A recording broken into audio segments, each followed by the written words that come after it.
Hello, everybody, and welcome back to Murdered Soul Suspect. Last episode, we had just finished wrapping up the investigation on the fourth floor apartment from where we were killed by the killer that came in. And he was looking for a girl who fortunately got away, but now we're going to be tracking after her in hopes that she can help us, perhaps, with our investigation. So we got everything that we needed to in the apartment for our first sweep through. So we can go ahead and exit out the window.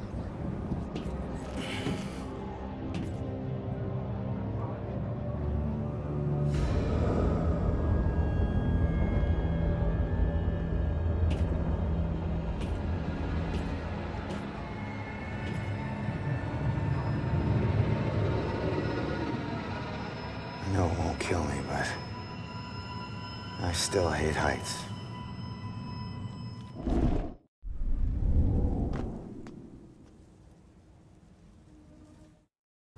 And we were able to take a shortcut down. So now we need to go and find her at the church. And we're now in the overworld of the game, I would like to say. This is the actual town of Salem. And so we're going to be traveling through the streets as we go from location to location to location. Now, Salem is fairly straightforward. You're not going to get lost going from each place because the game is designed in such a way that your next location from the area that you're currently in is so close and so kind of linear that it's kind of impossible to do that. Now, the town has a ton of collectibles, and I would say it's the only part of the game that has really, really difficult sort of hidden collectibles to find out of all the areas that we will visit in the game. If you're following the collectible guide that I have posted in the description or have pinned in the comments, the individual who does the guides for this game doesn't pick up any collectibles in Salem until there's a point where he just goes and grabs all of them. So you can do that if you'd like. It's a little bit easier to keep track that way. But the way that I like to do this game is I like to pick up any and all incredibly, incredibly obvious collectibles that I absolutely could not miss. This one, for example, is right in front of my face. It's so tantalizing, and I don't want to pass it up. The day everything died for me. And that was where our wife was killed, which is pretty insane. Or this one here, for example, is a note, which is very, very easily picked up. You can also eavesdrop on these two police officers, which is not very obvious, but because I know it's a collectible, I'm going to do it anyways. Go ahead and eavesdrop on these two. Face it, Baxter hated the guy. I think the hate was pretty mutual. Ronan was a little rough around the edges. But Baxter, he isn't exactly Mr. Cuddly. Yeah, but you don't think he'd... I mean, a fellow cop. Or anybody. In this job, I'm surprised less every day about what people are really capable of.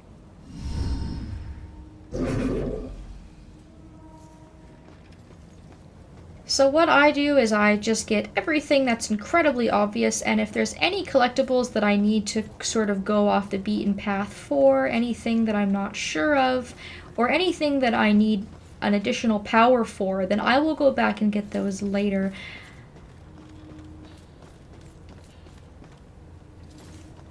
I think we have to go around that way, but there is a collectible in here, which is actually not very obvious, but I know it's here, and it's another one of the drawings. Some questions cannot be avoided.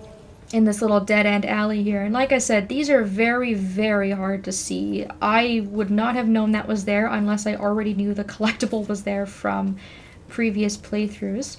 So if you're just running around and doing the story, then what you're going to want to do is just go around that big boat and come onto the pier here. There are some collectibles over to the right, but I'm not going to collect those for now. What I am going to do, though, is I am going to help this ghost that's in need here on the beach before I move on to the church. This isn't right.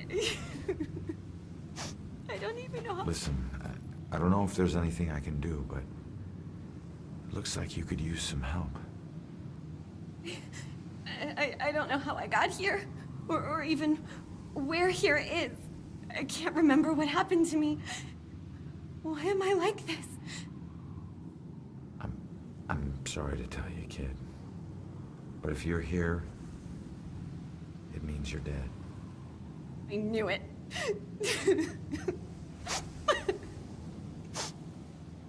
Look, I'm in a similar situation. Now, I used to be a detective. Let me take a look around and see if I can find anything that will help you make sense of all this. I don't even know where you'd start. Is there anything you remember? It doesn't matter how small. Sometimes the tiniest detail is all it takes. I remember lots of people. And this rowboat. Everyone was scared. And I keep seeing the name Monahansit. Well, that's a start. Let me see what I can do. Alright, so now we have to figure out how this ghost died, and there are 5 clues, all within very, very close proximity to one another. Behind where we're standing is a newspaper on the ground. This is her obituary. She died when a rowboat capsized and sank. Her body was never recovered. What was she doing on a rowboat? To the left of the bench is something on the ground here. And to the right of the bench we have another clue. This is a photograph. There's something else leading up on the actual rowboat itself. There's a note. You will be deeply missed. You are a hero to us all. Huh. Hero to us all. Looks like more than one person. And then lost finally, their lives. over by the crosses behind the rowboat, we have our 5th clue. Looks like a memorial of some kind. I'll bet people left more than just this around here. Finding that stuff could help piece things together. And once you found all your clues, you can go ahead and try and find the answer. We have 5 clues and only 3 of them are going to be useful. And we need to put together clues that will actually tell us how she died. So the first is going to be the newspaper obituary, which literally tells us that she drowned. So that's very relevant. We have a framed photograph here, which is survivors of the steamer wreck of the boat that she keeps mentioning. And then finally, to tie it all together, we have the bouquet of flowers with the note reading, "You will be deeply missed. You are a hero to us all." Monahansit went down. She wasn't a victim. She was a hero. She saved a lot of people before her rowboat sank. She needs to know how much she meant to them. And once we put all that together, we can go ahead and talk to the ghost. Did you find anything? That name you remember, the Monahansit? Turns out it was a steamer ship that sank right outside of Salem Harbor. If it weren't for you, a lot of people would have died. You're a hero. If I saved everyone, then how did I die? No, you didn't save everyone, but you were trying to. Your rowboat capsized. I can't swim, so I must have drowned. I'm sorry. No, don't be. Thanks to you, instead of fear and sadness, I feel pride. If it weren't for you, I would never have known. Thank you from the bottom of my heart. I'm glad I could help. So we've helped another ghost pass over, and you will get an achievement for helping her. There's also a collectible on the bench here, more information about our killer. And you can see that the church is a very short ways away here. And as we approach the church, these again are some very, very obvious collectibles that I just like to collect while we're here. We have begun our Salem's History collectibles. There's 25 of those. And then we have 2 on the pier here. We have a note in the corner. Another one of Julia's thoughts. And then finally we can reveal this silhouette, which is another part of Ronan's life. No one made me smile like you did, Jules. And we are currently at 2 of 7 of those. So once you've done any exploration that you want to do, any collectibles, grabbing any of those, helping the ghost, anything else you'd like to do, you can go ahead and make your way to the church, which is going to be our second sort of level of the game, if you will.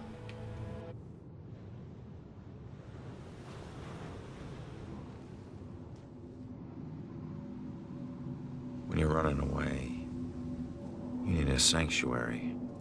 A place where nothing bad can touch you. But you can never escape the questions. They follow you everywhere.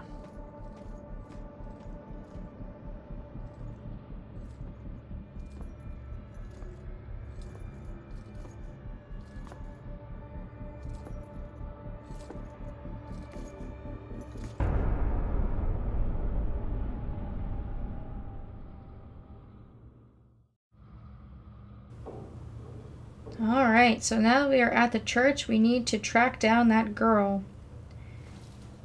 We only have one clue, and it's just in the main lobby here, but we have got some collectibles to find while we're here. So to the right of where we entered, just by this staircase, there's a saw, and this is the Bell Tower Banshee side story, which is the collectible set for this area. I'm going to go up the right staircase. And what I'm going to do is loop around. There is a plaque on this side of the wall here for our Salem's history. And if you phase through this wall, there is also a saw collectible, another one on the top of these stairs. And you couldn't go up the stairs the normal way just because there was a big demon portal in the floor, so obviously we don't want to try that. You can come over to the left side here and you can phase into the ghost body on the other side of the wall, and we can have a look at another one of these plaques. Phase back out. And we can do the same on the other side for another collectible, but I find that this ghost is a little bit trickier to phase into and to get back safely to the other side. So we can come up onto the balcony here and grab the collectible that's tucked way, way, way in the corner, which is another one of Julia's thoughts. Let's go ahead and hop down. I think we pretty much got everything that we wanted to get there. If we head on over to the left side again, we have a note. Avoid the demon presence. And you can hop up onto the altar here. Reveal this for another one of Rowan's Review My Life. There's one promise I never regretted. We're already at 3 of 7 of those, which is pretty neat. Right down below we have another collectible, which is another one of Julia's thoughts. And we should be able to find our actual clue here that will advance us on the other side if we look at this silhouette. And we can see it's the witness from earlier. Where is she? Wasn't there a clue about the church and the apartment? And then when we get to this spot, we're going to want to highlight the church clue.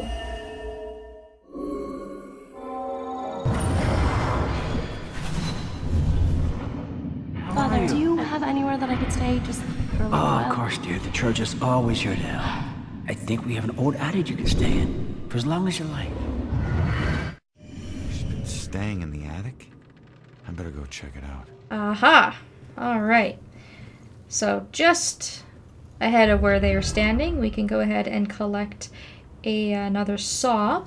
And going through the left and right door are both going to lead you to the same area, but you are going to want to go to the right door, which is going to the rectory, because there are 2 saws. There's one leaning up against this wall, and then if we go through this door, in between the left and right entrance, there is another saw right here, and both of those are pretty easy to miss if you just go through this left door going to the nave and you like completely ignored it.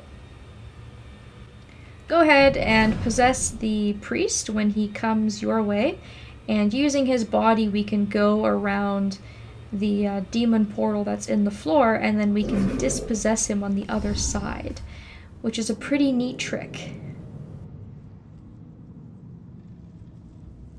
The attic must be up there.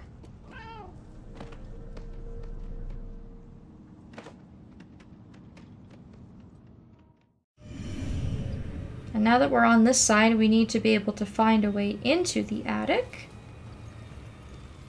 I'm not sure how I'm doing for time, but I think this is actually going to be a really good place to stop. The church is not a terribly long area, but I don't want to go on for too long.